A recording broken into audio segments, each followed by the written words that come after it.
नमस्कार आज ओडिशा को स्वागत करुछि मु गायत्री। प्रथमे नजर पकाइबा मुख्य संवाद उपरे। मुख्य संवादर प्रायोजक हेले सृष्टि टीएमटी। बर्ड फ्लू आतंक खोर्धारे आरंभ है कुकुड़ा मरा अभियान। एवं राजधानी उपरे नजर दियाजिब क्षतिपूरण कहले विभागीय सचिव। पति पत्नी और वो ओए स्वामी नाँ अभियोग आनिले ओएफएस पत्नी, स्वामी फेरार। पिपिली गणबलात्कार मामला पीड़िता अवस्था एवं भी अपरिवर्तित। परिवार लोकों को भेटिला क्राइम ब्रांच। मानवाधिकार कमिशन निकट में तदंत रिपोर्ट दाखल। तेजिला राजनीति। कृषि मंत्री इस्तीफा दाबी में रास्ता को ओह्लाइले विरोधी और बुद्धिजीवी। सेपटे भद्रक घटना को रफादफा करने को प्रशासन उद्यम।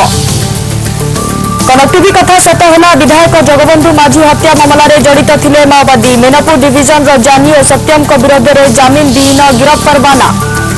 पंचायत निर्वाचन नामांकन शेष दिन। रायगड़ा में जुड़िया संप्रदायर आंदोलन। 13टी पंचायत में हो पारा नहीं प्रार्थीपत्र दाखल। पुरी पर बेलाभूमि में छत्तीसगढ़ बीजेपी नेता उन्मत्त कांड। लाइफ गार्ड को मारिले निस्तुक माड़। सेपटे राउरकेला में अभियुक्त को धरने को जाई माड़ खाइला पुलिस।